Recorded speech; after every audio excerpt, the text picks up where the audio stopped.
Vamos a dar comienzo al seminario de hoy. Eh, Mi intención con este seminario es ayudar a obtener y proveer herramientas que nos permitan no solo atravesar este proceso, digamos, post pandemia, aunque todavía no haya terminado, la mayoría de las condiciones que nos restringieron muchísimo se están empezando a levantar. Y me pregunté varias veces a lo largo de los últimos meses preparando este seminario qué clase de cosas podrían ayudarnos a todos a aprender lo que haga falta aprender de este proceso, que para cada uno es distinto y cada uno de nosotros ha obtenido y desarrollado cosas diferentes, y también empezar a planear un poco más a conciencia qué queremos para el futuro, qué queremos como individuos, qué queremos con nuestra familia, con nuestros amigos, con nuestras parejas, qué queremos lograr, en quién nos queremos convertir y cómo aprovechar eh, no solo este evento anual mundial que nos afectó a todos, sino también una época a fin de año donde solemos revisar nuestro año y hacer algunos planes para el año siguiente. Con esta intención voy a empezar compartiendo con ustedes un cuento escrito por Jack Kent que tiene muchos años ya, se editó más o menos en el 40, 50, y que tiene como raíz la intención de ayudarnos a ver aquello que a veces no podemos o no queremos ver, y de esta forma empujarnos hacia tomar ciertas decisiones sobre nuestra vida actual y la que queremos para el futuro. El cuento se llama No existe tal cosa como un dragón. Billy Bixby se sorprendió cuando se despertó una mañana y encontró un dragón en su habitación. Era un dragón pequeño, del tamaño de un gato. El dragón lo vio despertarse, movió la cola alegremente y Billy le acarició la cabeza y se sorprendió, pero dijo: «Qué agradable este dragón». Billy bajó las escaleras para contarle a su mamá. «Adivina qué, hay un dragón en mi habitación». «No existe tal cosa como un dragón», le dijo su madre, incrédula de que siquiera se lo preguntara. Así Billy se fue a su habitación y comenzó a vestirse. El dragón se le acercó y movió la cola, pero Billy no le hacía caso. Si no existe tal cosa como un dragón, es una tontería acariciarlo cuando se acerca. Billy entonces se lavó la cara, las manos, se fue a desayunar, y el dragón lo siguió a todas las habitaciones donde él fue. De pronto Billy se dio cuenta que el dragón ahora era un poco más grande. Tenía casi el tamaño de un perro. Billy entonces se sentó a la mesa, y el dragón se sentó sobre la mesa. Por lo general en la casa no se permitían esa clase de cosas, pero si no existe tal cosa como un dragón, tampoco se lo puede regañar. La madre de Billy le hizo unos panqueques para desayunar, pero antes de que él pudiera siquiera acercarse al plato, el dragón se los había comido todos. Su madre entonces hizo algunos panqueques extra, pero el dragón volvió a comérselos todos antes de que Billy pudiera tocarlos. La madre siguió haciendo panqueques hasta que se le terminó la harina, y Billy solo consiguió comer uno a escondidas del dragón, pero dijo que de todos modos eso era todo lo que él quería. Billy entonces subió a lavarse los dientes y su madre empezó a limpiar la mesa. El dragón, que ya era tan grande como la madre en ese momento, se puso cómodo en la alfombra del pasillo después de comer y se quedó dormido. Después de un rato, cuando Billy bajó, el dragón había crecido tanto que ya llenaba toda la sala de estar. Billy tuvo que dar la vuelta por el pasillo y pasar por el comedor para llegar hasta donde estaba su madre. «Yo no sabía que el dragón crecía tan rápido», dijo Billy. «No existe tal cosa como un dragón», le contestó su mamá con firmeza. La madre estuvo limpiando toda la mañana, arriba y abajo en ambas plantas, y el dragón siempre estaba en su camino. Subió y bajó escaleras, pasó por las ventanas, hizo cualquier malabar necesario para ir de una habitación a otra, esquivando el enorme dragón. Al mediodía, el dragón creció tanto que llenó toda la casa. Su cabeza salía por la puerta principal, la cola salía por el patio, y no había ninguna habitación de la casa que no tuviera alguna parte del dragón dentro.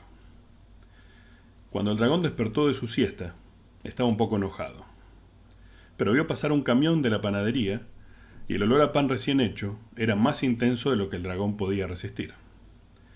Entonces se levantó de un salto y corrió por la calle detrás del camión de la panadería y se llevó con él la casa, como si fuera la caparazón de un caracol. El cartero que estaba saliendo por el camino por el que repartía el correo a los Bixby, cuando de golpe vio la casa y ésta se precipitaba sobre él, trató de esquivarla y una vez que volvió en sí, empezó a perseguir la casa por la calle, entre las cuadras, porque no podía alcanzarla, porque el dragón es mucho más rápido que él, al grito de ¿acaso no quieren su correspondencia? Cuando el señor Bixby volvió a su casa a la tarde, lo primero que notó fue que la casa se había ido. Mientras pensaba en esto, uno de sus vecinos, que siempre está atento a todo, fue capaz de indicarle en qué dirección había ido la casa. Entonces el señor Bixby se subió a su auto y fue en busca de la casa a través de la zona indicada. Observó todas las casas mientras conducía, hasta que finalmente vio una que le pareció familiar. Billy y su madre lo saludaron desde la ventana del piso de arriba. «Acá arriba, papá». El señor Bixby escaló por la cabeza del dragón y pasó a través de la ventana del piso de arriba. «¿Cómo ocurrió esto?», preguntó a su familia. «Fue el dragón, papá», le indicó Billy. «No existe tal cosa», comenzó a interrumpirlo su madre. Pero Billy la detuvo y le dijo: «Hay un dragón, un enorme dragón». El dragón miró hacia arriba y sonrió, mientras Billy le palmeaba la cabeza. El dragón entonces movió su cola y de repente, incluso más rápido de lo que había crecido, comenzó a hacerse más pequeño. Y siguió achicándose hasta que volvió a tener el tamaño de un gato.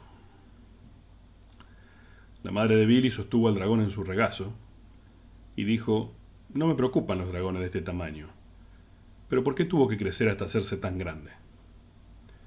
«No estoy seguro», dijo Billy, «pero creo que solo quería hacerse notar». Este cuento para niños, que tiene algunas connotaciones importantes para nosotros como adultos, tiene como enfoque principal ayudarnos a reconocer que cuando tenemos un problema, atravesamos una situación difícil o sucede algo que no es de nuestro agrado, no podemos simplemente ignorarlo. Porque si ignoramos las cosas que nos suceden solo porque no nos son cómodas o porque no están ajustadas a nuestro ideal, esas cosas, esos dragones, crecen y crecen y crecen hasta ocupar toda nuestra vida. Muchas veces estos dragones son situaciones familiares, situaciones problemáticas con consumo de sustancias, con problemas económicos, con peleas en la familia, con disfunciones de algún tipo. A veces son cosas personales, donde no queremos reconocer que estamos postergando todo porque tenemos miedo de lo que pueda pasar. A veces no queremos ver a una parte nuestra que nos desagrada, entonces la escondemos y hacemos como si no estuviera ahí. Y muchas otras veces, como lo que nos pasó este año, las condiciones de la vida nos fuerzan a ver el dragón. Hay muchas situaciones en las que nos enfrentamos a dificultades que son dentro de todo manejables. Pero particularmente en lo que sucedió con la pandemia, la enfermedad y demás este año, lo primero que nos encontramos es: a veces no podemos escapar, a veces no lo podemos esconder, a veces no podemos hacer como si no estuviera ahí, porque eventualmente va a ocupar toda la casa. Normalmente tenemos la capacidad de representar en nuestra mente un montón de ideas, y estas ideas están basadas en nuestras experiencias, nuestras estructuras mentales y también mucho en las cosas que creemos que podrían llegar a suceder en el futuro. Una de las características principales del ser humano es que nosotros nos anticipamos al futuro y para eso hacemos planes, y esos planes dependen de cuánta imaginación tenemos para determinar qué es lo que puede pasar más adelante. Claramente, nadie estaba listo para todo esto que nos está sucediendo ahora. Era imposible planear o planificar para una situación como esta. Y aún así, acá estamos. Estamos todos en una situación donde nos hemos casi acostumbrado a esta dificultad que nos cubre, que nos ha traído problemas económicos, problemas de trabajo, problemas familiares, problemas personales, problemas de pareja, pero principalmente que ha dejado al descubierto muchas cosas que estaban pasando en nuestra vida y que probablemente probablemente no queríamos ver. De estas ideas que solemos hacernos sobre lo que puede pasar en el futuro, es de donde provienen dos de los grandes enemigos que en esta época han quedado al descubierto, si se quiere, respecto de lo que solemos vivir. Y estas dos, que son las más comunes en nuestra población, tienen que ver con la depresión y la ansiedad. Estas dos condiciones o características que en el mundo de la psicología se estudian como trastornos y demás, han transicionado hacia la vida cotidiana y hacia el ámbito social, donde las personas hemos empezado a utilizarlos con mucha simpleza para explicar cómo nos sentimos. Y la realidad es que ambos son dos trastornos que producen un montón de complicaciones en la vida y que la mayoría de las veces cuando los usamos para explicar cómo nos sentimos, no son adecuados. Uno no está depresivo solo por estar triste, ni está depresivo solo por no tener ganas de hacer algo, ni está depresivo por haberse peleado con alguien, ni está depresivo por sentirse frustrado.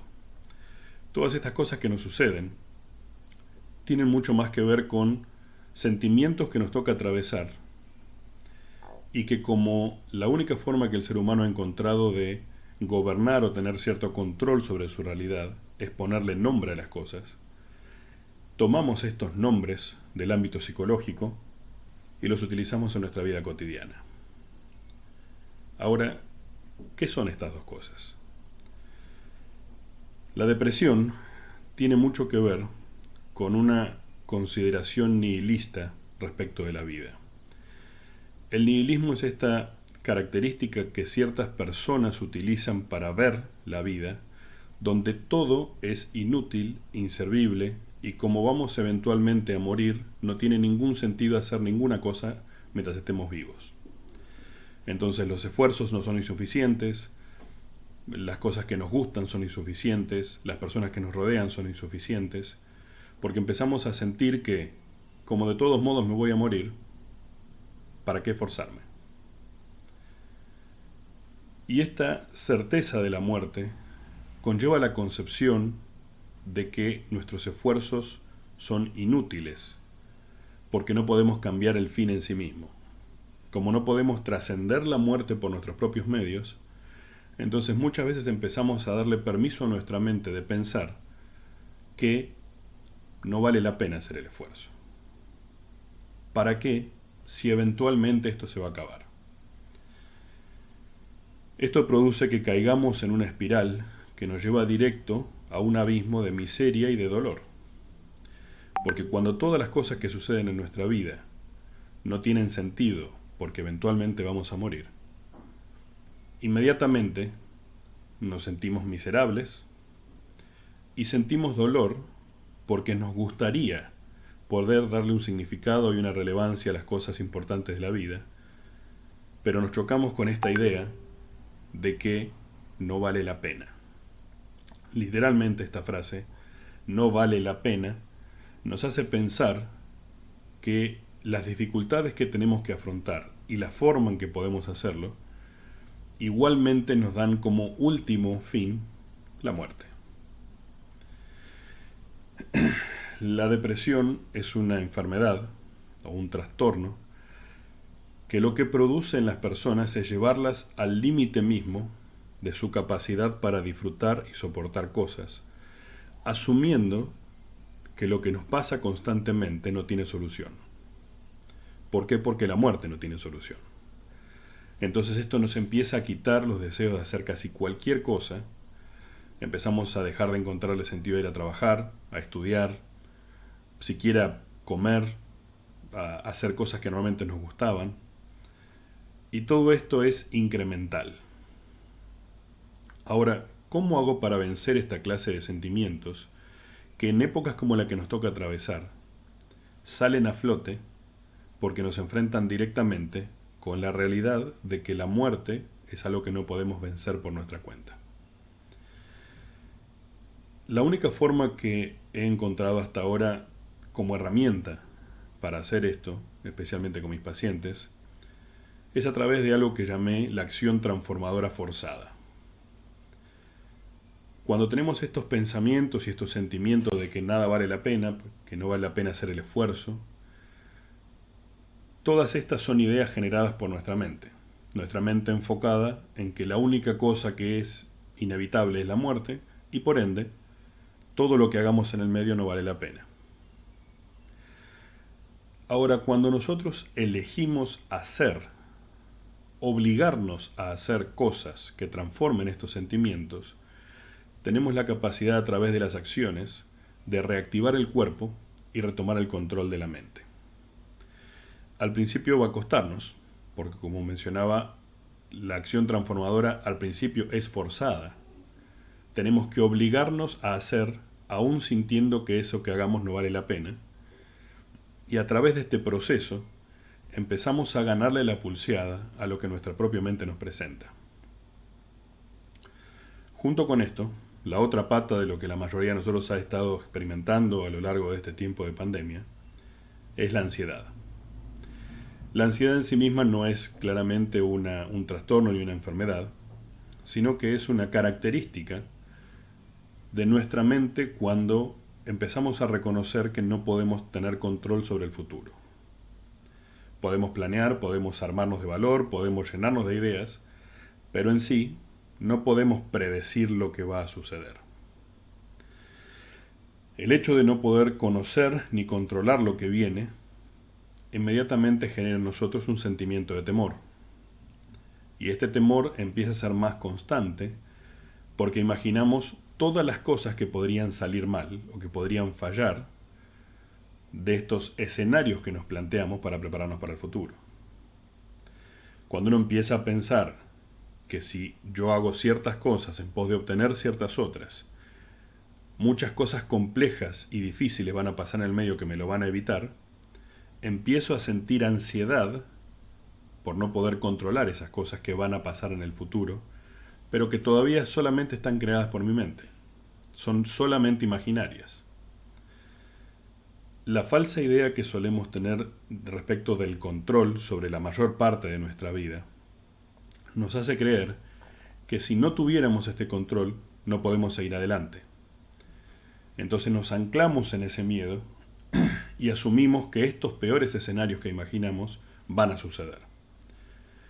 Cuando en realidad, así como desconocemos el futuro y desconocemos las cosas que van a suceder, no podemos predeterminar que ni lo bueno que esperamos ni lo malo que nos imaginamos vaya a suceder. Porque literalmente desconocemos completamente el futuro. Ahora, cuando nos damos permiso de pensar y masticar o rumiar estas ideas, empezamos a tener una predisposición de idea fatalista, porque empezamos a pensar que todas las cosas en todos los ámbitos que nos tocan van a empezar a fallar de alguna forma, y esta falla consecutiva en tantos ámbitos va a determinar nuestra propia ruina. Entonces, ¿por qué sucede esto? ¿Por qué es que a través de enfrentarnos a situaciones que no podemos controlar y que blanquean o nos muestran que no tenemos tanto control sobre el futuro como pensábamos, empezamos a sentirnos así? Socialmente se sostiene o se entiende que esto tiene todo que ver con la psiquis de la persona.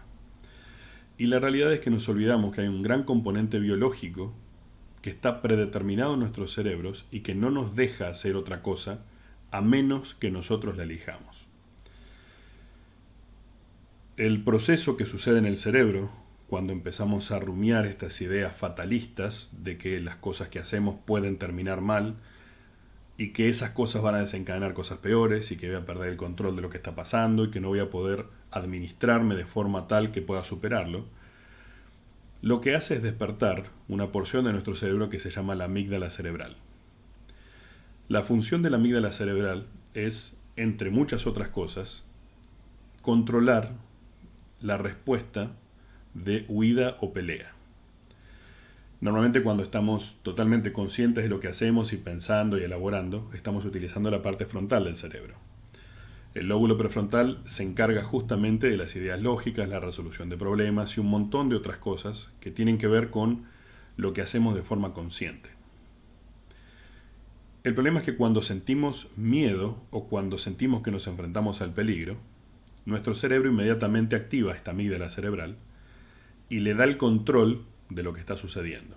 Entonces el lóbulo prefrontal, que es el que tiene las ideas lógicas y el que razona, cede una porción del control a la amígdala porque determina que tenemos que usar este sistema antiquísimo, biológico en nuestro cuerpo, que existe desde que el hombre existe, para enfrentarnos a un peligro.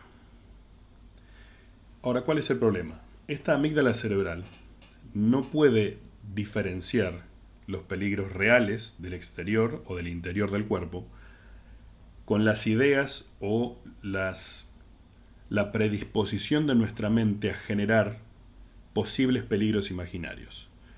Cada vez que percibe peligro se activa. Y cuando se activa, produce un montón de cosas en el cuerpo y en la mente que se trasladan después a nuestras emociones y a nuestros pensamientos. Entonces, frente a esta situación, empezamos a percibir todas las cosas como posibles peligros. Porque imagínense que al enfrentarnos, por ejemplo, a esta situación, a esta gran enfermedad mundial que ha alterado la vida de todas las personas de la Tierra, empezamos a darnos cuenta que no tenemos poder contra esto. No hay nada que podamos hacer para vencer a la enfermedad de manera global. Cada uno puede tener sus propios cuidados y podemos tener acceso al sistema de salud y demás, pero por nuestros medios no podemos vencer a la enfermedad de manera mundial. Entonces esto sigue siendo un peligro real y este peligro real activa la amígdala cerebral y junto con esto empezamos a tener un montón de otros pensamientos que por no poder controlar este gran monstruo que tenemos frente, empieza a percibir casi todo lo que nos pasa como potenciales peligros. Entonces nos mantiene todo el tiempo estresados, porque una de las cosas que la amígdala hace es activar el sistema de estrés en el cuerpo. El estrés es una característica natural, biológica, necesaria para que podamos enfrentar los cambios y las alteraciones en la vida cotidiana. Y su funcionamiento es activar este sistema de alarma, incrementar ciertos valores, funciones, neurotransmisores y hormonas en el cuerpo para predisponernos a resolver este problema y luego volver a su estado natural, que es la homeostasis del cuerpo, cuando todo está en calma. ¿Cuál es el problema cuando estamos percibiendo todas las cosas de forma imaginaria como peligros? Esta amígdala mantiene activo el sistema de estrés. Entonces no encontramos ninguna forma de reducir ese estrés. Y esto nos mantiene todo el tiempo al borde del uso del máximo de nuestra capacidad física. ¿Cuáles son algunas cosas que produce el estar estresado por estas condiciones de ansiedad? Lo primero que hace la amígdala cerebral cuando activa el sistema de estrés es desactivar el sistema autoinmune del cuerpo. Entonces no podemos enfrentarnos como normalmente lo hacemos a las enfermedades o a cualquier clase de cosa que infecte o entre en nuestro cuerpo, que normalmente sí podríamos. Por ejemplo, una gripe. Si yo estoy constantemente estresado y me agarra gripe, mi cuerpo no puede pelear contra esa gripe como normalmente lo haría. Entonces los síntomas son peores, se exacerban, se sostienen en el tiempo y producen mucho más daño del que normalmente harían.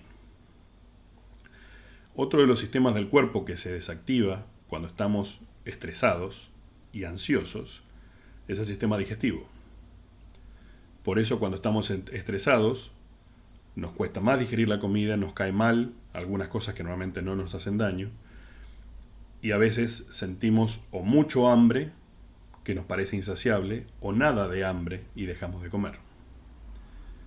Esto es porque el sistema digestivo se desactiva para utilizar las funciones mínimas para ofrecer el resto de la energía a las extremidades y demás, porque la amígdala cerebral nos indica que tenemos que predisponernos a pelear o huir porque hay peligro inminente. Todo esto sucede en nuestro cuerpo cuando nos enfrentamos al peligro de verdad o cuando nos imaginamos el peligro nosotros. Entonces, ¿qué herramienta existe o qué herramienta podemos usar para luchar contra esto? ¿Qué hago cuando empieza a vencerme la ansiedad? Bueno, la forma de luchar contra esto es, dado que las ideas que aparecen en mi mente como potenciales peligros son negativas, lo primero que puedo empezar a hacer es tratar de forzar ideas positivas que se contrapongan a eso. Por ejemplo, si normalmente pienso que como no soy bueno estudiando en la carrera que estoy y me cuesta mucho recordar cosas, seguramente lo que estudié no me va a alcanzar, y si eso no me alcanza cuando vaya a los exámenes no voy a poder rendir bien, y si no apruebo los exámenes no puedo pasar las materias, y si no paso las materias eventualmente voy a retrasarme en el tiempo que planeé para hacer mi carrera. Y si eso sigue sucediendo, incluso puede que no me reciba. Y si no me recibo, no voy a tener un buen trabajo de algo que me gusta o de algo que estoy estudiando. Y si esto sucede, voy a pasar hambre yo y mi familia. Y si esto sucede, mi vida va a ser miserable. Entonces empiezo a pensar que todas las cosas que estoy haciendo no tienen sentido. Porque eventualmente estas cosas terribles van a pasar. Entonces, partiendo desde la ansiedad, termino teniendo un pensamiento con condiciones de depresión, porque me hice una consecución de pensamientos fatalistas hasta el máximo de lo que podía llegar a suceder. Todo esto solo sucede en mi mente, pero si yo permito que suceda, le doy espacio a pensar en esas cosas y a reforzar esas ideas, entonces inevitablemente voy a dejar de tener deseos de luchar contra cualquier cosa, dejar de tener deseos de forzarme. Y cuando esto sucede, lamentablemente, empezamos a dejarnos estar y que la vida nos pase por encima. Entonces, ¿cómo hago para empezar a pelear con estos sentimientos y pensamientos? Supongamos entonces, volviendo al ejemplo, que mi pensamiento es, como no soy bueno para recordar, no tengo buena memoria para lo que leo, y tengo poco tiempo para estudiar, probablemente falle en el examen. Pero junto con eso, puedo lógicamente y a conciencia desarrollar un pensamiento alternativo a ese, pensando, ¿y qué es lo mejor que podría pasar?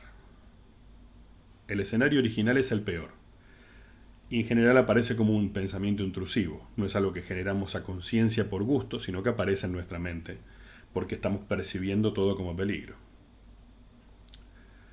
Entonces, si trato de pensar, y esto es sencillo y por ser sencillo parece que no tiene sentido, pero si yo trato de pensar, crearme el escenario de la alternativa positiva, como soy dedicado a estudiar aunque no tenga buena memoria, como estuve haciendo mi parte en las clases y como estuve leyendo el material, voy a poder resolver el examen y voy a poder aprobarlo.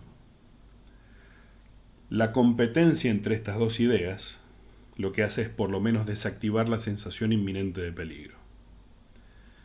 Entonces, cuando desactiva la sensación inminente de peligro, la amígdala empieza a apagarse y devuelve el control a la parte lógica donde puedo buscar soluciones. En todo este proceso, lo otro que sucede es que se reduce el nivel de estrés en el cuerpo.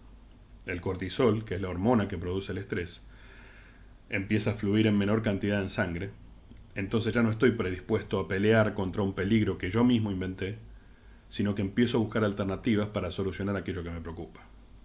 Y pasa de ser un peligro a ser una preocupación. Y la característica base de preocupación es que voy a empezar a pensar cómo ocuparme del asunto para resolverlo. La preocupación es el pensamiento anticipado a la acción para resolver el problema.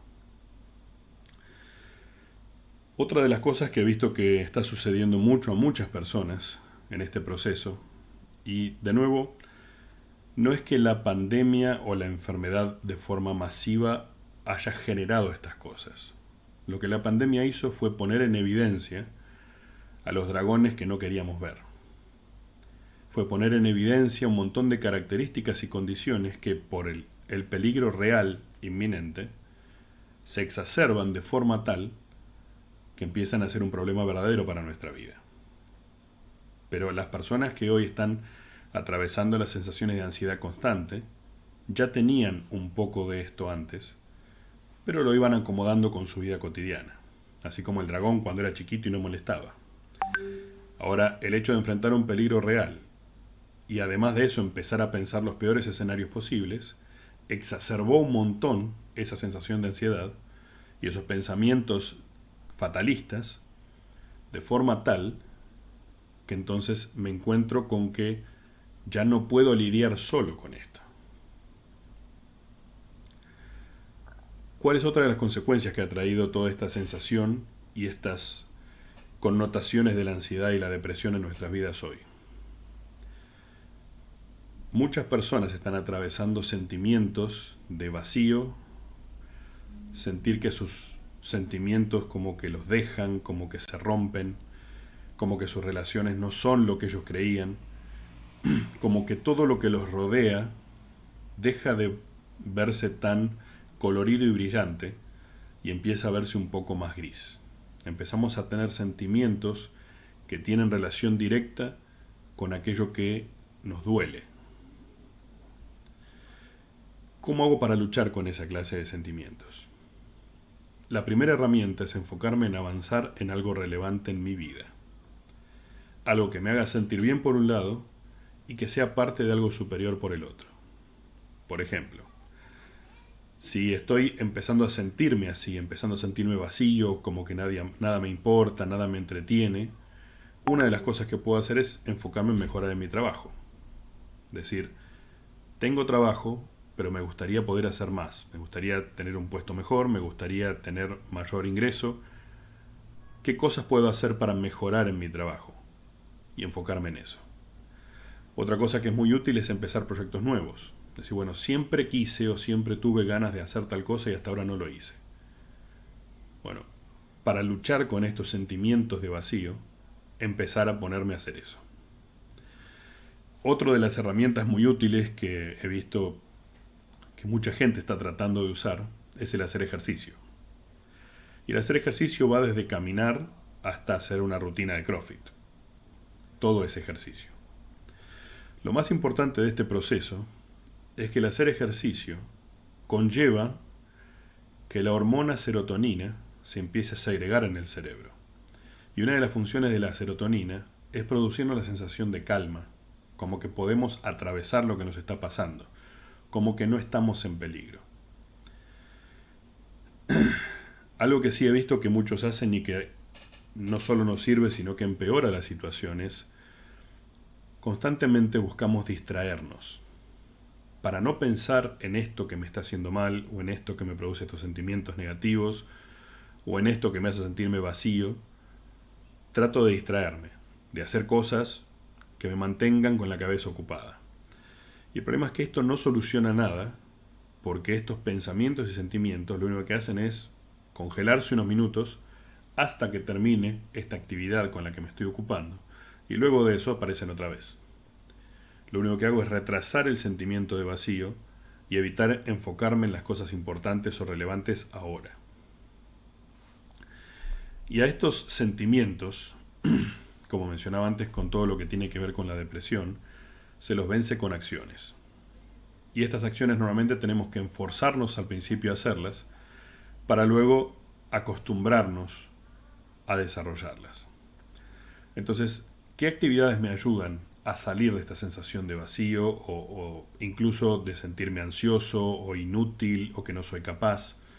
¿Cómo hago para salir de esta sensación? Algunas sugerencias particulares que tienen que ver con el funcionamiento del cerebro, porque otra vez normalmente dejamos de lado la biología para asumir que todos son pensamientos y sentimientos, y el componente biológico de todo lo que nos pasa es grandísimo. De hecho, el porcentaje de componente biológico en nuestro cuerpo como resultado de nuestros sentimientos y pensamientos ocupa más de la mitad de lo que eso me está produciendo. Entonces, ¿qué cosas puedo hacer para empezar a enfrentarme de a poco a esto? La primera tiene que ver con ayudar al cerebro a reordenarse respecto de las cosas que el cerebro normalmente pretende hacer. Cuando nosotros empezamos el día, el cerebro necesita algunas condiciones particulares para activarse de forma tal que me predisponga a hacer. Cuando la mayoría de nosotros nos levantamos, lo primero que hacemos es mirar el teléfono. Y esto es un error, no porque haya algo malo con el teléfono en sí, sino por una necesidad del cerebro que estamos evitando y que activaría nuestro sistema para predisponernos a hacer más cosas. Entonces la primera sugerencia es, ni bien se levanten, abran una ventana, vayan al patio, hagan algo que les permita tener contacto directo con el sol. No importa a qué hora se levanten, no importa a qué hora empiece el día, lo importante es que empiece con luz solar. Cuando nuestro cerebro reconoce, después de haber dormido, el impacto de la luz solar, activa en nuestro cuerpo un montón de funciones para predisponerlo a hacer durante todo el día. Cuando el primer contacto con luz que tenemos es de luz artificial, teléfono, computadora, televisión, etc., este mecanismo no se activa. Entonces hay un montón de cosas en nuestro cuerpo que no están listas para prepararnos para trabajar o para prepararnos para hacer las cosas del día. Como sugerencia para agregar a esto, para activar el sistema completo y para permitir la segregación de serotonina que nos va a predisponer a un día más tranquilo y por ende menos estresado, es en lo posible caminar al menos 30 minutos al sol en la mañana. Si puede ser la segunda, tercera actividad del día, mejor. Ideal es que primero al levantarnos, luego de asearnos, comamos algo, porque el cuerpo después de haber descansado toda la noche necesita energía para empezar. Y junto con eso caminar al sol al menos 30 minutos. Con esta pequeña rutina en nuestro día, lo que vamos a hacer es reactivar todas las funciones del cuerpo para que nuestro día sea mucho más productivo y para que nuestro cuerpo esté predispuesto a hacer lo que sea que le toque.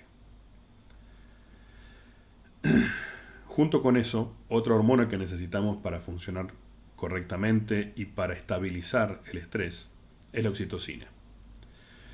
Y la oxitocina es especialmente necesaria en el cuerpo de la mujer porque es la única hormona en el cuerpo que reduce el nivel de cortisol en sangre en el cuerpo de la mujer. Y esto hace que la mujer esté menos estresada. Entonces, ¿qué cosas puedo hacer para producir oxitocina en mi cuerpo? La oxitocina es la hormona que nos permite la conexión emocional con las personas. Y algunas de las formas de producirlas tienen que ver con estar cerca de otras personas, el contacto físico con otras personas, el abrazo, el beso, el apretón de manos, el contacto, cualquier clase de contacto cuerpo con cuerpo, produce oxitocina. En el caso particular de la mujer, cuando la mujer puede hablar y expresar lo que piensa y lo que siente con libertad, también produce oxitocina. Pero hay una cosa que nos ayuda a producir un montón de oxitocina de un solo momento. Y es cuando nos dedicamos a hacer algo positivo por otra persona. Si todos los días nos pusiéramos como meta hacer al menos una cosa buena o positiva por otro, esa sola actividad, cual fuera, no más que mandar un mensaje con un saludo, no más que abrazar a alguien, no más que hacer algo pequeño por alguien, inmediatamente produce un montón de oxitocina en el cuerpo y ayuda a regular, en el caso de la mujer, el estrés, y en el caso del hombre lo ayuda a regular la inclinación a ser un poco más agresivo. Los hombres por naturaleza, por la testosterona, el alto grado de testosterona que tenemos en el cuerpo, tendemos a ser un poco más agresivos que la mujer. Y esto es algo global de la especie. Siempre hay casos donde no, donde sí, pero eso tiene que ver con algo global de nuestra especie como especie humana. Por eso el cuerpo del hombre es distinto que el de la mujer, por eso la cantidad de pelo, el tono muscular, la fortaleza de los huesos. Hay un montón de cosas en el hombre que tienen que ver, están atados directamente a su producción de testosterona. Y el hombre, a través de la oxitocina, lo que logra es reducir un poco su agresividad natural. Del lado de la mujer, hace muchísimas otras cosas, entre otras regular sus estrógenos y su progesterona, ayuda a regular, como les decía, el estrés, porque lo primero que hace es ayudar a reducir el cortisol en sangre. Y estas cosas permiten que uno esté predispuesto a atravesar mucho mejor el día. Otra cosa que es muy útil para vencer la clase de sentimientos de la que hablábamos al principio es obligarme a mantener un horario o una mínima agenda bajo lo cual haga las actividades básicas del día más o menos en el mismo horario todos los días. Estamos hablando de levantarme, comer, dormir, asearme. Las cosas básicas que solemos repetir todos los días es ideal que se hagan más o menos en el mismo horario siempre. Esto lo que permite al cerebro es ordenarse y predisponer la energía y las herramientas suficientes en el cuerpo para que cada una de esas actividades cumpla el objetivo que tiene. Y otra vez, no importa a qué hora me levanto o a qué hora lo haga. Lo importante es que todos los días sea más o menos a la misma hora. Cada vez que un pensamiento negativo o catastrófico me invade, la forma de, como decíamos antes, contrarrestarlo es presentar a conciencia en mi mente un escenario positivo opuesto a eso que estoy pensando. Para ayudar a este proceso, otra cosa que es muy útil para el cerebro es utilizar al menos 30 minutos por día para leer algo que no sea productivo. Me refiero a no sea estudio, no sea trabajo, no sean las noticias, sino que sea algo literario que su única función sea estimularme intelectualmente. Ya sean historias, novelas, cómics, manga, cualquier cosa que me guste leer, pero que no tenga como fin algo productivo. Si dedicamos 30 minutos al día a hacer al menos eso, y en general todas las clases de lectura que podemos utilizar que no son productivas involucran mucha ideación, mucha abstracción de lo que está pasando porque tengo que trasladar lo que comprendo del texto a imágenes en mi mente, esto hace que el cerebro constantemente se empiece a acostumbrar a desarrollar nuevas habilidades para resolver problemas cotidianos. Y uno diría, ¿qué relación tiene leer, no sé, un cómic con mi capacidad para enfrentarme a los problemas? Esta abstracción que produzco al leer, aunque sea 30 minutos por día, algo que no sea productivo, empuja mi mente a elaborar ideas positivas y resolutivas, que hasta ahora no he usado, porque la lectura no productiva involucra la imaginación. Entonces, si yo tengo que imaginarme cosas, desarrollo la capacidad de imaginar escenarios. Y de esa forma puedo contrarrestar estos escenarios negativos que la ansiedad y los problemas me producen. Friedrich Nietzsche, uno de los filósofos y quizá mayores escritores de material que tiene que ver con las cosas importantes de la vida, con trascender lo cotidiano, él dijo: desde que un viento se me opuso, navego con todos los vientos. Y esta frase siempre me ha llamado mucho la atención porque atiende a nuestra necesidad de enfrentarnos a las cosas y vencerlas, superarlas. Cuando logramos hacer esto, en nuestra intención de ser mejores, de ser una mejor versión de nosotros mismos al atravesar dificultades, nos desarrollamos de forma tal que nuestro cerebro desarrolla la capacidad de entender que si puedo con un problema, puedo con todos los problemas. No hay ninguna cosa a la que el ser humano se enfrente para la que no tenga la capacidad de generar alguna forma de solución.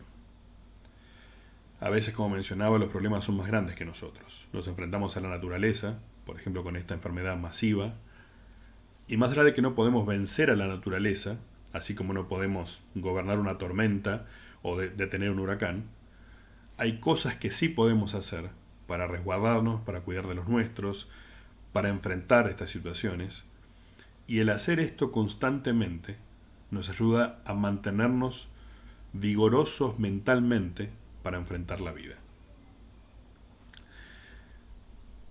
Tenemos que tener en cuenta también que quien sea que seamos hoy no es suficiente para lo que va a pasar mañana. Por eso la vida por naturaleza nos ofrece una sucesión de situaciones, una más compleja que la otra, para que a medida que las vamos resolviendo vayamos desarrollándonos. Para esto necesito cambiar y adaptarme. Todo lo que he usado hasta el día de hoy y las herramientas que he desarrollado y las estructuras mentales que tengo no son suficientes para enfrentar cosas que todavía no enfrenté. Y para esto tengo que darme permiso de reconstruir esas cosas y de obtener información nueva para que de esta manera estas estructuras mentales que tengo y estas herramientas que ya tengo desarrolladas crezcan, agreguemos nuevas y de esta forma podamos enfrentar aquellas cosas que todavía no hemos resuelto.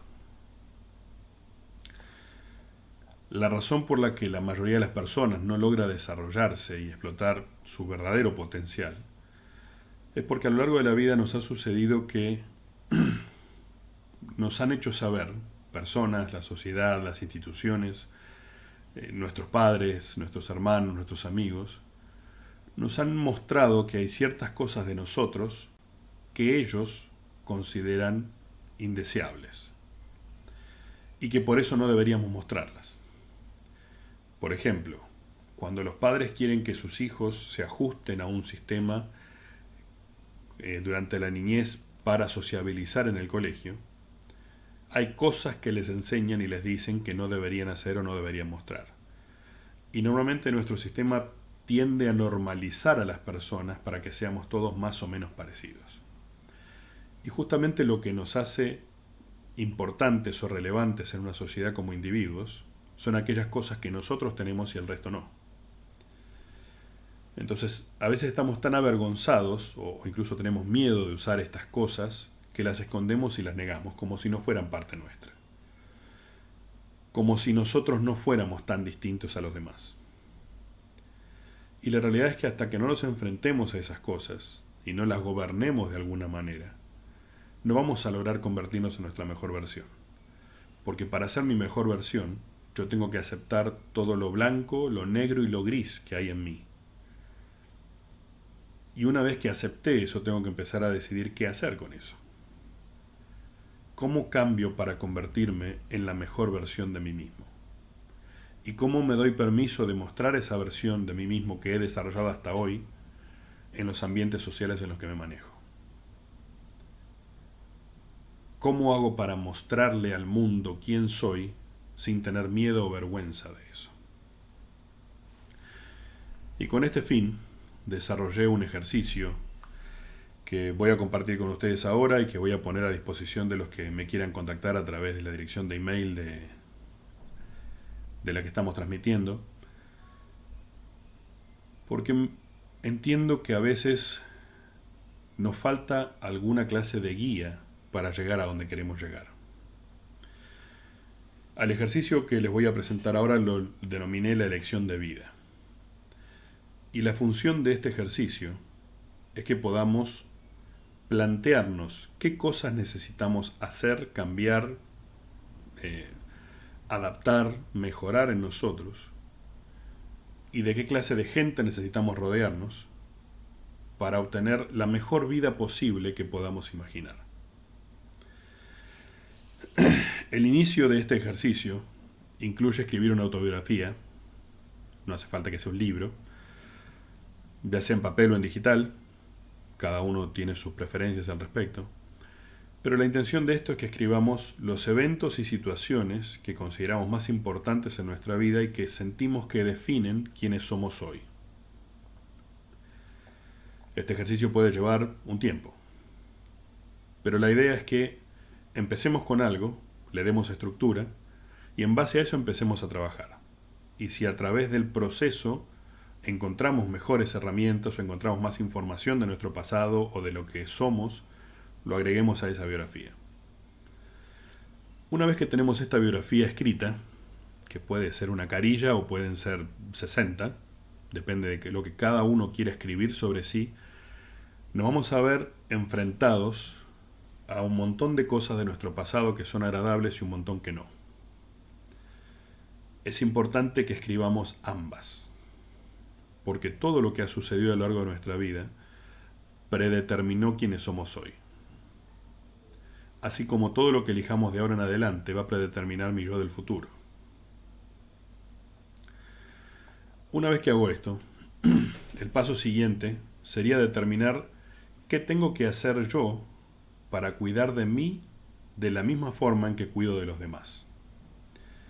Y en este proceso lo importante es pensar primero qué personas son importantes para mí, por quiénes hago esfuerzos y por quiénes hago cosas, y luego tratar de pensar, si yo cuidara de mí de la misma forma en que cuido de los demás, de los que me importan, de los que amo, ¿cómo sería mi vida hoy? Si cada vez que tengo un amigo que tiene un problema, me tomo tiempo de sentarme a hablar con él, de escucharlo, de darle consejos, de sugerirle y de acompañarlo en el proceso de salir de su problema, ¿por qué no puedo hacer lo mismo conmigo? ¿Por qué no puedo tomarme tiempo yo de analizar lo que me está pasando, de blanquear cómo me siento, de hacer una introspección para poder resolver? La frase que uso para esto, y que en esta época se aplica más que nunca, es: no podés amar más a tus mascotas que a vos mismo. La mayoría de la gente está desarrollando relaciones humanizadas con sus animales, con sus mascotas, y cuidan más de estos animales de lo que cuidan de sí mismos. Si yo pretendo encontrar la mejor versión de mí y ser realmente feliz, no puedo dejar mi vida en manos del azar o de lo que la vida depare y enfocarme en cuidar de otras personas más que de mí. Una vez que hayamos determinado qué cambios tenemos que hacer para cuidar de nosotros, al menos de la misma forma en que cuidamos de los demás, el tercer paso tiene que ver con hacer un planteamiento hacia el futuro. ¿Cómo se vería mi vida dentro de 3 a 5 años bajo las condiciones ideales para mí? Si pudieran imaginarse el mejor escenario posible en todos los ámbitos de su vida, ¿cómo imaginan que sería su vida dentro de 3 a 5 años con todo eso alrededor? Y dentro de esta opción hay algunas características particulares sobre las cuales preguntarse. La primera es: ¿cómo se vería tu red de contactos si estuviera configurada apropiadamente en pos de esos objetivos de vida? ¿Qué clase de personas tendrían que estar en tu vida para que pudieras lograrlo? Estamos acostumbrados a que tenemos muchas relaciones interpersonales que se han desarrollado en el trabajo, en los estudios, cuando éramos niños, en la adolescencia, y que las arrastramos a lo largo de toda la vida simplemente porque estamos acostumbrados a ellas. Pero muchas veces estas relaciones no son las ideales para que logremos lo máximo de nuestra vida. Muchas veces estas relaciones nos detienen en nuestro progreso o requieren demasiada atención y compromiso de nuestra parte y dejamos de atendernos a nosotros para atenderlos a ellos. Otras veces estas personas nos ofrecen alternativas de salida fácil de situaciones, llámese el alcohol, las drogas, el mal uso del tiempo, cualquier sustancia o condición que me permita olvidarme del problema actual y postergar su resolución. Entonces, la pregunta es: ¿qué clase de personas sí me ayudarían y me empujarían a llegar hasta donde quiero llegar? ¿Qué clase de personas me acompañarían en el proceso y me ayudarían a confiar en mí? ¿Qué clase de personas estarían dispuestas a hacer ciertos esfuerzos para acompañarme cuando yo no tenga fuerza? ¿Qué personas me ayudan a sentirme libre de ser quien soy y por ende sentir felicidad cuando estoy con ellas? ¿Qué personas tendrían que estar en mi red de contactos para que yo me convierta en quien espero ser? El otro punto importante, además de las personas que nos rodean, es cómo debería educarme para sustentarme en el futuro disfrutando de mi trabajo. En el tipo de sociedad que vivimos, todas las personas necesitamos tener alguna forma de producir ingresos. Y esa forma de producir ingresos y los ingresos que produzcamos van a estar atados, relacionados directamente con el tipo de vida que podamos darnos, el tipo de facilidades que tengamos. Ahora, para que esto suceda, en nuestra sociedad occidental actual, necesitamos tener ciertas características de educación, saber ciertas cosas, conocer ciertas cosas, que nos permitan ser fructíferos en nuestro trabajo. Entonces, ¿cómo tendría que capacitarme para poder en el futuro tener la clase de trabajo que deseo y que ese trabajo me produzca felicidad y no se convierta en una carga? Algo que la mayoría de las personas asume es que si estudio una carrera y me gusta esa carrera, con eso es suficiente. En la época en la que vivimos, donde todo el conocimiento está a disposición de forma gratuita para casi cualquier persona,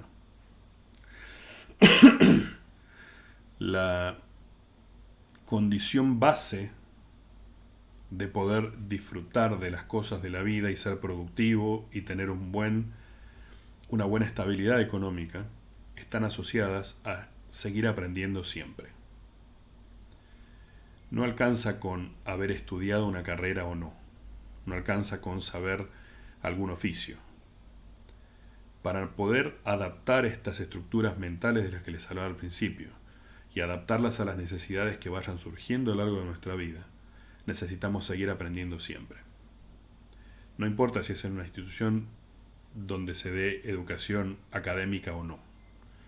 No importa si es a través de la experiencia con un trabajo o si solamente es el hecho de tener tiempo a pensar sobre las cosas para entenderlas.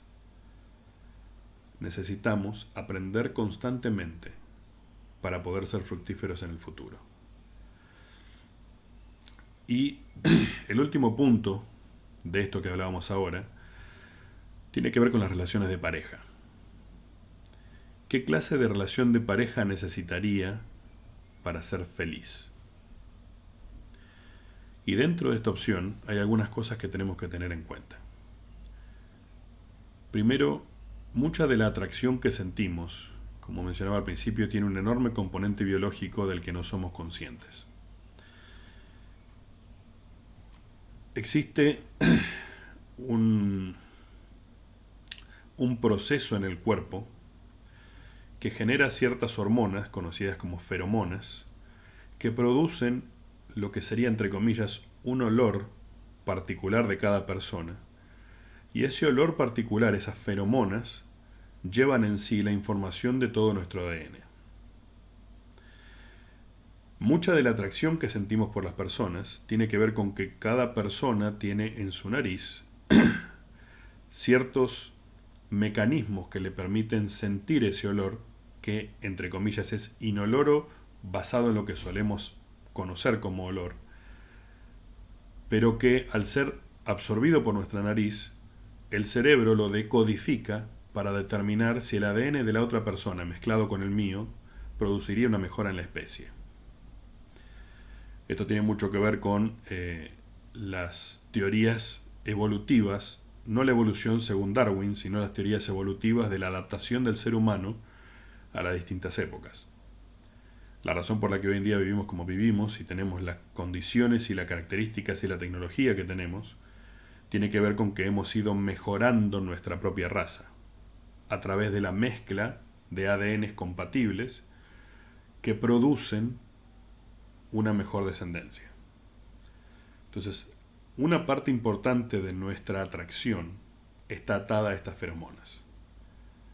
Muchas veces nos sentimos atraídos porque el ADN de la otra persona, su estructura genética, tendría una gran chance de producir una buena estructura genética mezclada con la nuestra. Esto es a lo que muchos llaman el flechazo o el amor a primera vista. No tiene que ver con sentimientos.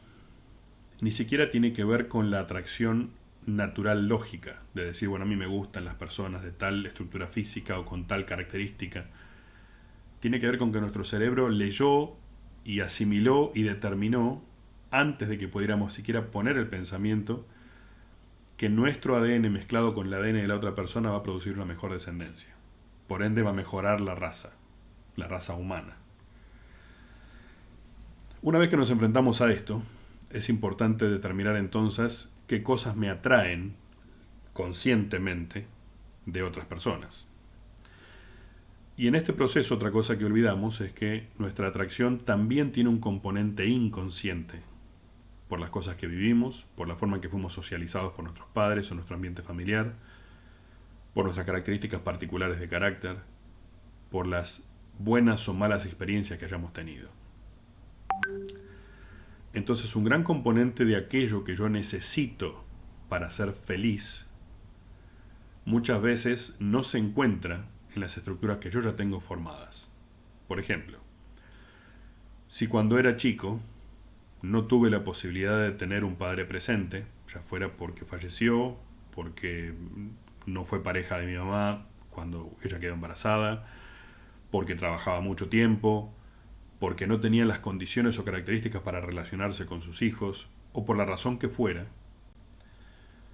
y soy, por ejemplo, una mujer que no tuvo esto en el principio de su vida, en su socialización primaria, que son los primeros años de vida dentro del hogar, muy probablemente desarrollo una estructura mental que me indique que necesito salir a buscar esa porción de lo que no tuve para poder ser feliz. Entonces van a atraerme mucho hombres que tengan características de protección, de cuidado, de fortaleza, de seguridad, porque estas características que el rol masculino debería haberme dado en la niñez no las tuve. Como son una carencia para mí, salgo a buscarlas. El problema es que yo detecto estas características y por detectarlas bloqueo mi capacidad de ver todo lo otro que es la persona.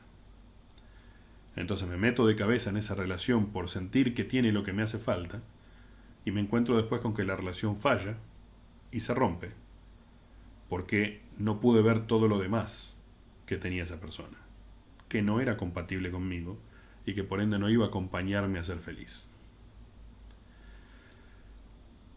Junto con esto tengo que pensar entonces lo que me atrae realmente o lo que normalmente siento como atracción. ¿Realmente pueden llevarme a una relación feliz? ¿O tendría que empezar a analizar qué clase de parejas suelo tener que no logran ayudarme a mi felicidad? Otra cosa importante para la búsqueda de pareja o cuando estamos en pareja para reconocer si tenemos que hacer ajustes es qué clase de cosas estás haciendo bien hoy para forjar esa clase de relación. Supongamos que tengo una buena pareja o que conozco personas que podrían ser buenas parejas porque serían compatibles conmigo. ¿Qué cosas estoy haciendo bien hoy en pos de eso? Y junto con esto, ¿qué cosas tendría que cambiar? Si normalmente sé que necesito, por ejemplo, como hombre, una compañera que se encargue de ayudarme a sentirme bien conmigo mismo porque yo tengo una autoestima baja, y en el hombre cuando otros, pero especialmente la mujer, le ayuda a fomentar su autoestima a través de mostrarle las cosas que logra y que hace y demás, esta sería una característica complementaria.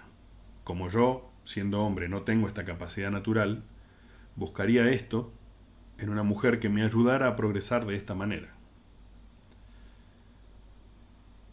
Entonces la otra pregunta acompañando a esta idea sería, ¿qué cambios tengo que realizar yo hoy para tener mayores posibilidades de atraer a la clase de persona que me ayudaría en mi felicidad. No solo la que me gusta, no solo la que me atrae, no solo la que físicamente tiene piel conmigo, no solo la que me permite tener buenas relaciones sexuales o placenteras relaciones sexuales, sino quién podría ayudarme en mi proceso de cambio para que sea feliz. Y de nuevo, la concepción de felicidad está atada a uno mismo. Nadie puede hacerme feliz.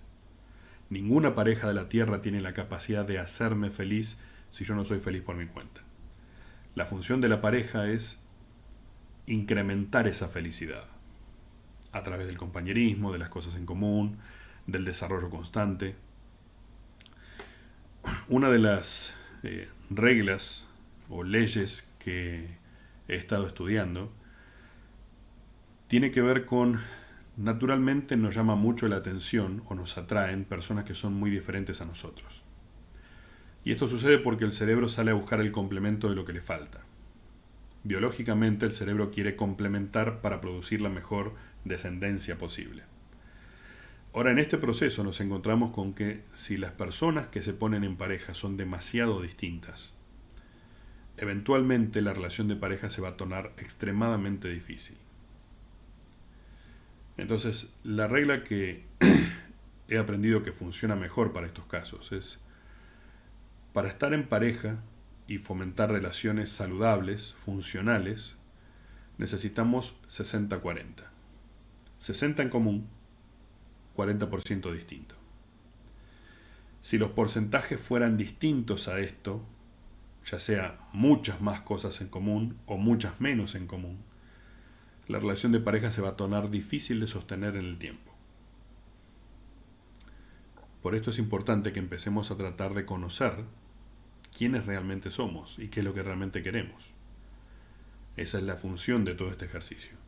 Que yo sepa a dónde quiero llegar, para entonces poder comprender qué clase de gente necesito conmigo para alcanzar eso y también para ser yo funcional a sus propios planes de vida. Últimos 2 puntos importantes de este proceso y de este ejercicio. ¿Cómo voy a manejar la tentación de recurrir a actividades destructivas respecto del futuro que planeo? ¿A qué me refiero con actividades destructivas? Para lidiar con nuestra realidad, nuestra sociedad ha desarrollado un montón de alicientes en forma de sustancias. Constantemente tenemos las drogas de abuso, alcohol, cigarrillo, el mal uso del sexo, donde lo único que hacemos es satisfacer físicamente lo que necesitamos en el momento, sin importar las consecuencias que eso traiga. Y por más que nuestra sociedad quiera vendernos hoy en día que el sexo es una necesidad más a cubrir así como comer, la diferencia es que el sexo inevitablemente produce alteraciones en nuestras emociones y pensamientos, por el tipo de hormonas y neurotransmisores que son segregados durante el acto sexual. Entonces, pensar que yo puedo tener relaciones sexuales con alguien sin involucrarme con esa persona es una mentira. Puedo bloquear esas emociones, puedo hacer como si no existieran, pero eventualmente eso se va a convertir en mi dragón. Y ese dragón va a crecer hasta que empiece a ocupar mucho más espacio del que le corresponde y empieza a ser un problema en otros ámbitos de mi vida. Y en una época donde nuestra sociedad impulsa el hecho de utilizar el sexo como aliciente para pasar el tiempo y pretender no conectar con las personas, irremediablemente va a hacer que nuestra vida sea un poco peor. Porque vamos a pretender lidiar con cosas de una manera en la que no pueden ser enfrentadas. Entonces, es importante plantearnos, cuando aparezcan oportunidades de que use o haga algunas actividades, conductas o sustancias dañinas, ¿Qué voy a hacer para evitarlas o controlarlas o regularlas de forma tal que no afecten este futuro que yo estoy planeando? Porque si yo estoy planeando, por ejemplo, tener una buena vida familiar y eventualmente tener hijos y criarlos y tener las comodidades necesarias para ello, y cada vez que me voy a sentar a estudiar o cada vez que me voy a poner a trabajar para producir lo necesario para el futuro, me reduzco a alguna sustancia que me alivie porque no tengo ganas o porque me falta el esfuerzo, eventualmente lo que estoy haciendo es destruyendo de a poco mi propio futuro. Estoy forzando a mi persona a enfrentarse a situaciones difíciles creadas por mí mismo. Como si la vida no tuviera suficiente dificultad, estoy forzándome a tener que lidiar con cosas más difíciles de lo que la naturaleza de la vida me opone. Por eso es importante plantearme. Otra cosa de estas actividades destructivas es ¿qué voy a hacer con el tiempo libre? ¿A qué voy a dedicarme cuando tenga tiempo libre? Voy a hacer actividades que me produzcan paz, que me den tranquilidad, que me den adrenalina, que me produzcan satisfacción. Voy a utilizarlo en pos de que mis objetivos a largo plazo lleguen antes. ¿Qué voy a hacer con mi tiempo libre? Y el último punto de este proceso de medir la vida en un futuro mediano, de 3 a 5 años, y ver cuáles serían las mejores condiciones para eso, tendría que ver con qué herramientas me faltan para lograr esa clase de vida que quiero de acá a 5 años. Y no estoy hablando de cosas imaginarias, irrisorias, que me imagino que me gustaría tener y si tuviera eso sería más fácil. Cosas como una herencia o como, no sé, que alguien me ayude a pasar las materias de la universidad fácilmente o que alguien me haga partícipe de su negocio y yo no tenga que emprender nada. Sino es una proyección realista. Para convertirme en esa persona que quiero y tener esa clase de felicidad que yo veo en el futuro, ¿qué herramientas tengo hoy? ¿Y cuáles me faltan? ¿Qué me falta desarrollar o aprender o entender para poder convertirme en esa persona que espero ser? Que deseo que sea mi yo del futuro. Entonces, recapitulando, tenemos el primer ejercicio, que es la autobiografía. La segunda parte del ejercicio, todas estas preguntas que les fui haciendo recién, que están asociadas a cuál es el mejor futuro previsible para mí de acá a 3 a 5 años. Y el último punto de este ejercicio es cómo se vería mi vida dentro de 3 a 5 años bajo las peores condiciones para mí. Ya analicé todo lo positivo que podría pasar, que yo podría hacer, con quiénes me tendría que relacionar, qué cosas tendría que cambiar de mí. Ahora, si en vez de hacer eso hiciera lo opuesto, ¿cómo sería mi vida de acá a 3 o 5 años con las peores condiciones? Si yo cediera a las actividades destructivas, si me relacionara con las personas equivocadas, si me quedara en parejas dañinas o tóxicas, si no me preparara para lo que quiero lograr, si no me esforzara para trabajar, si no hiciera los esfuerzos necesarios para cambiar lo que me falta cambiar. ¿Cómo sería mi vida en esos 3 a 5 años? Y junto con esto analizar las posibles consecuencias. Si yo no hago alguna de estas cosas que pretendo hacer como necesidad para ese futuro ideal, ¿cuáles serían las consecuencias? Si yo postergo mis estudios, ¿cuáles son las consecuencias? Si no me esfuerzo en mi trabajo y me quedo con el mismo puesto que tengo durante mucho tiempo y no me preocupo por eso, ¿cuáles serían las consecuencias? Si estoy en una relación y para no estar solo o sola me quedo en la relación, pero esa relación no me es satisfactoria, no soy funcional, vivimos peleando, somos dependientes o necesitados, ¿cuáles son las consecuencias? Si las personas con las que me rodeo, lejos de ayudarme a convertirme en una mejor versión de mí, lo único que hacen es pasar el tiempo conmigo y utilizar el tiempo libre que tengo de mala manera, consumiendo sustancias, haciendo como si la vida no fuera importante. ¿Cuáles serían esas consecuencias? Con la idea de todo este proceso en mente, es que empezamos a decidir qué vamos a hacer de acá en adelante.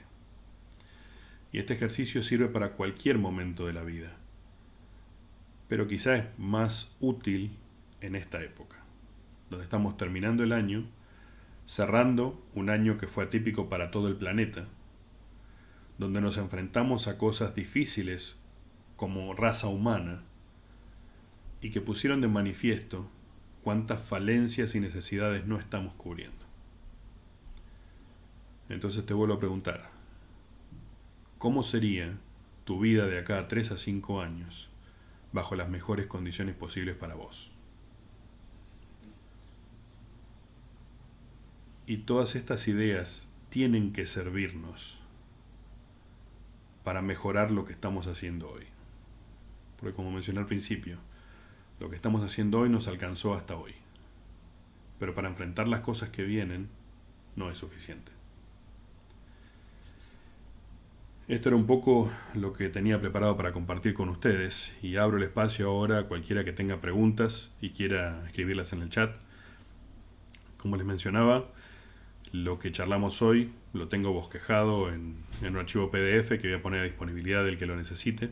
Me lo pueden solicitar a través del chat, escribirme directamente a la dirección de email davilapsicólogo@gmail.com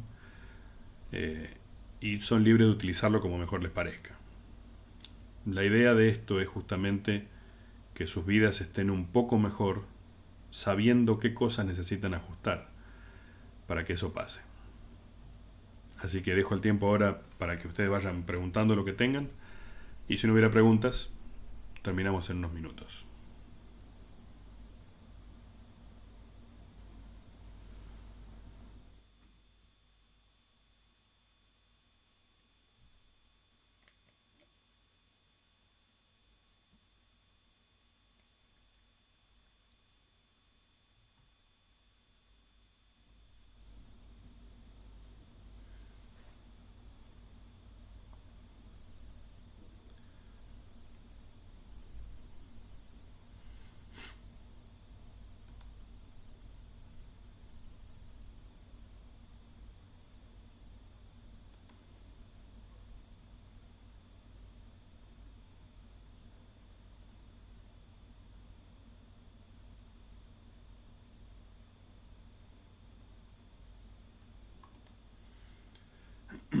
Los que tengan preguntas, escriban nomás y veo si puedo responderlas con lo que tenemos acá y si no buscaremos las respuestas juntos.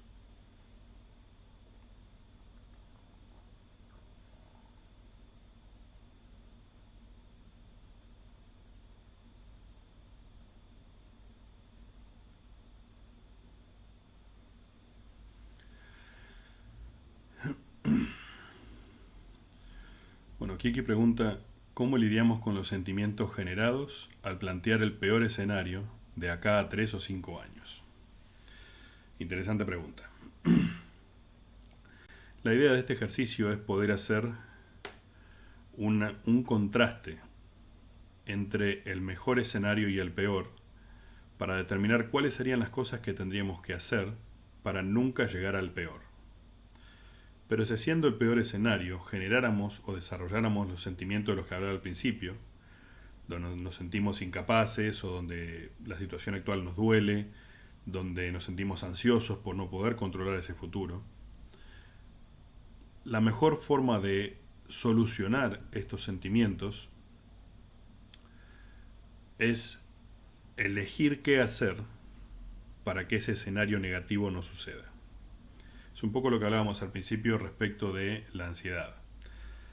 Si el pensamiento me viene respecto de cómo me siento frente a el posible peligro de que algo de esto que planteo como mal escenario suceda, inmediatamente la contraposición es, bueno, ¿cuál sería el escenario positivo de eso y qué tengo que hacer para llevarlo adelante? En nuestro cerebro, cuando la amígdala está activada y nos produce este miedo al futuro o al peligro o a lo que sea que creamos no poder controlar, inmediatamente lo que sucede es se desactiva muchas de las funciones del lóbulo prefrontal. Y es el lóbulo prefrontal el que determina cuáles son las posibles soluciones a lo que nos enfrentamos cuando estamos tratando de planear algo para el futuro. Entonces, si yo logro, a través de alguna de las actividades que les mencionaba, reducir esa ansiedad, reducir ese pensamiento negativo, inmediatamente el lóbulo prefrontal va a tomar el control de nuevo y vamos a poder desarrollar y diseñar soluciones para que ese posible futuro negativo no suceda. Y esto es un esfuerzo consciente que tengo que hacer. Así como si me invaden los sentimientos o los pensamientos de catástrofe, de los que hablábamos al principio, necesito a conciencia desarrollar lo que me está faltando para que ese escenario negativo no suceda. Recuerden que de todo lo que hablamos acá son acciones y formas de pensar que necesito desarrollar para mi mejor escenario posible. Y el peor escenario posible es si yo no hago esas cosas. Entonces la solución inmediata de esto tiene que ver con qué cosas me están faltando hoy hacer para que ese escenario negativo no suceda. No sé si esto responde a tu pregunta aquí.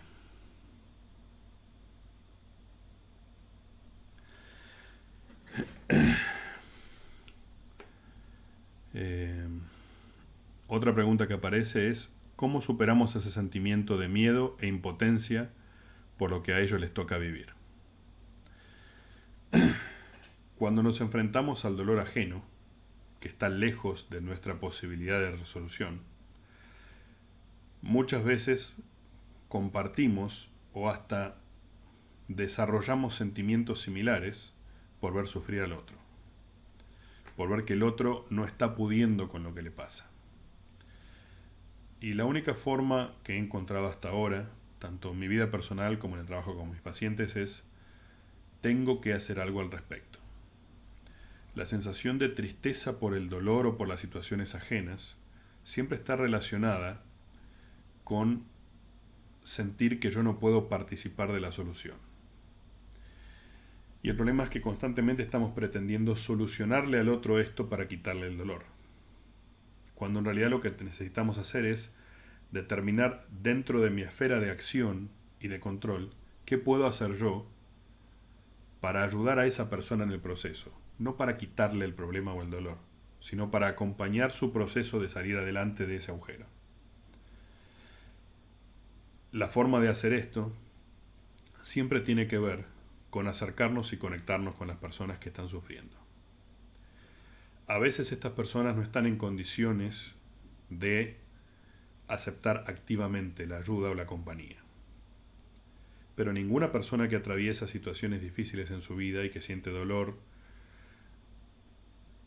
está exenta de la necesidad de la producción en su cerebro de las hormonas y los neurotransmisores necesarios para recuperar algo de bienestar. Y ese algo de bienestar, la base de esto es la producción de oxitocina. Y la oxitocina se produce a través de la conexión con las personas. Entonces, aun si el otro, el que está sufriendo, no tiene forma de desarrollar lo necesario para salir adelante por su cuenta, irremediablemente nuestra compañía en el proceso va a mejorar su situación e inmediatamente nos va a dar a nosotros la sensación de que estamos haciendo algo al respecto. Entonces nuestro propio dolor por el dolor ajeno se reduce. No va a desaparecer. Cuando las cosas nos duelen y no las podemos solucionar definitivamente, ese dolor o esa molestia se mantienen, pero van a ser en un nivel muchísimo menor del que sentiríamos si no hiciéramos nada al respecto, por asumir que no podemos salvarla a la persona de ese problema. Entonces el truco acá está en lo que mencionaba al principio sobre la oxitocina. Hacer cosas positivas por ese otro que está sufriendo. Y esas cosas positivas tienen que ser las que podamos, las que estén dentro de nuestra esfera de control, para sentir que estamos participando del proceso del otro. Pero tenemos que ser conscientes de que no podemos evitar lo que está pasando, ni podemos quitarle el dolor al otro. Pero nuestro propio dolor por esa situación se ve aliviado cuando hacemos algo al respecto. Y ese algo a veces es estar nada más.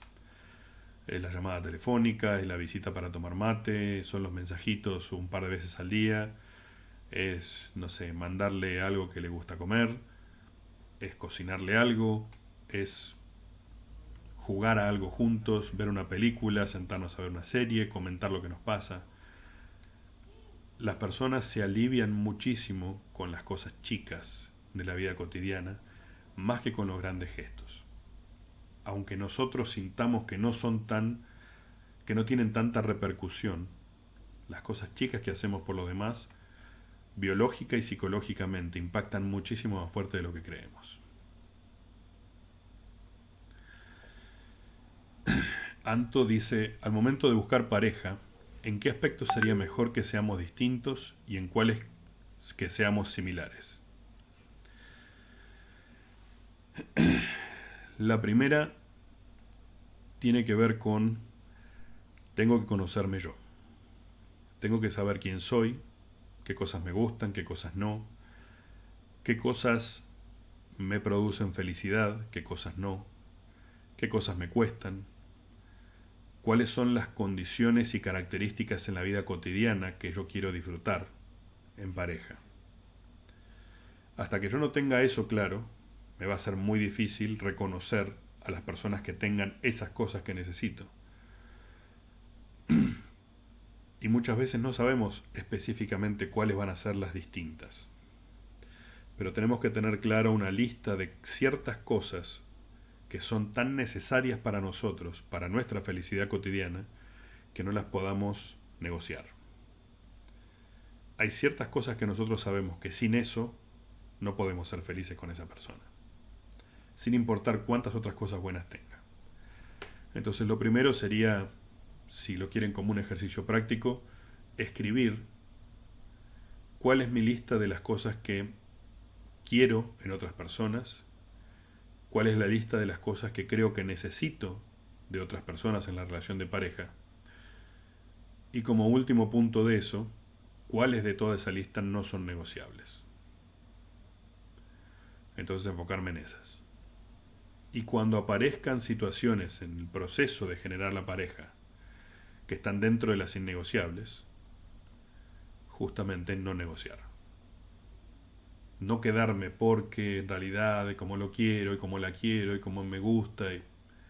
Si parte de los innegociables aparecen en el proceso inicial de la pareja, eso no va a cambiar en el futuro.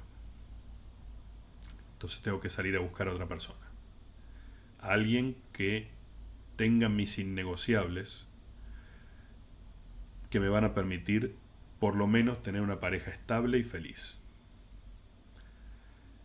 El 40% distinto lo iré viendo con el tiempo, iré conociendo a esa persona y viendo qué cosas no tenemos en común y cuáles de esas puedo tolerar. Porque la realidad es que cuando estamos en pareja, las cosas que tenemos en común las disfrutamos, las que no las toleramos. Entonces tengo que decidir hasta dónde voy a tolerar y qué cosas voy a tolerar. ¿Puedo tolerar, por ejemplo, que esa persona sea súper desordenada, si yo soy muy ordenado? ¿Puedo tolerar que esa persona no sea cariñosa, si yo soy cariñoso? ¿Puedo tolerar que a esa persona no le importe o no tenga ningún gusto por la música, si para mí la música es súper importante? ¿Me voy a aguantar que esa persona no le guste bailar, si a mí me encanta bailar? Entonces, es importante que tengamos conciencia de cuáles son las cosas que nos gustan y no, las que necesitamos y no, las que queremos y no, y cuáles vamos a negociar. Como les digo, todos tenemos algunos innegociables, tanto positivos como negativos. Pero la realidad es que, bajo todas estas condiciones, podemos elegir algunas de esas cosas y, entre comillas, saltar al vacío y ver qué pasa. Si son cosas que nunca enfrentamos o que nunca tuvimos nosotros, bueno, vemos qué pasa, vemos si lo tolero o no lo tolero. Pero tengo que tener la conciencia de que si las cosas no funcionan en el primer tiempo, los primeros meses de pareja, eso no va a mejorar con el tiempo. Va a empeorar. Porque al principio de la relación es cuando los dos estamos ofreciendo lo mejor que tenemos. Lo otro va a empezar a salir cuando estemos consolidados como pareja. Y si nos consolidamos como pareja, empezamos a ver las otras cosas que no nos agradan y nos quedamos igual, tenemos altas chances de que esa pareja falle y que nos produzca, en oposición a la felicidad que buscamos, condiciones o características que nos quiten felicidad, que nos produzcan alguna clase de problemas.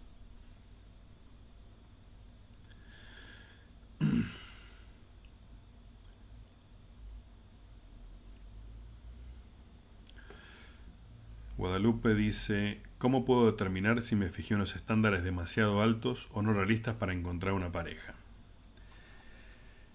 La realidad es que no existen los estándares demasiado altos. La pregunta que yo me haría es, ¿estoy yo a la altura de la clase de persona que estoy buscando?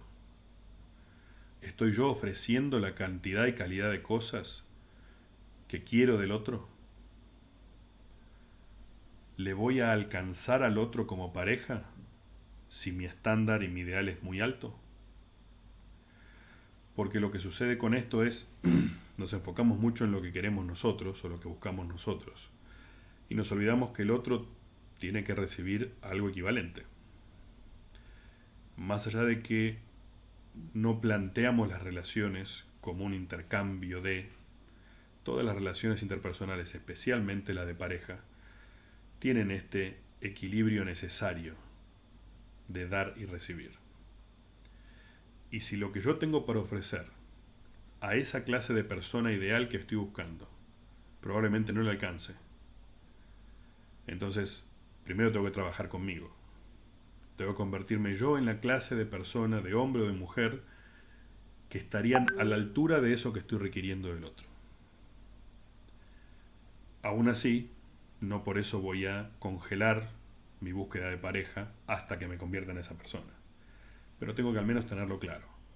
Necesito saber qué cosas yo tengo que ajustar, cuál es mi plan para ajustarlas, en cuánto tiempo y qué clase de soluciones voy a generar para mí mismo para convertirme en la clase de persona que esté a la altura de ese ideal que estoy buscando. Pero la realidad es que no es malo tener ideales, aunque sean altos. Tenemos que estar, sí, dispuestos a que no lo vamos a encontrar tan fácilmente. Mientras más alta sea la vara de lo que estamos buscando, más chances hay de que no encontremos con facilidad o en los ambientes donde solemos buscar esa clase de personas.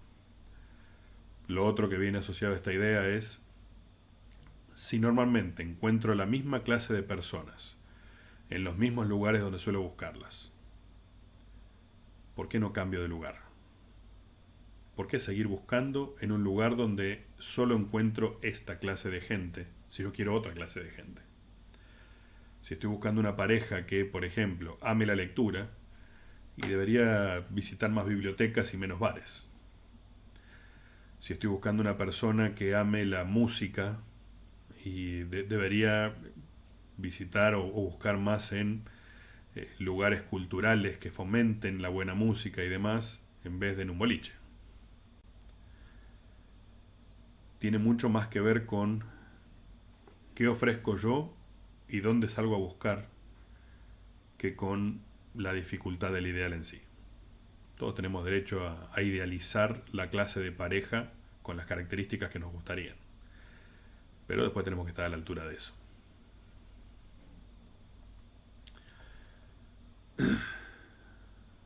Bueno, si no hay más preguntas, vamos a dar por terminado el seminario. Como les dije, les voy a dejar mis datos y la información del seminario que tuvimos hoy en un archivo PDF y eventualmente subiré la grabación de este seminario también a YouTube para que puedan tener acceso a él y compartirlo. Si tuvieran cualquier otra duda, siéntanse libres de escribirme y a medida que vaya encontrando las respuestas y las herramientas, les iré respondiendo. Pero bueno, muchísimas gracias por haber compartido este tiempo juntos y por haberme brindado también la posibilidad de compartir con ustedes algunas de las herramientas que me han servido a mí y a las personas con las que trabajo.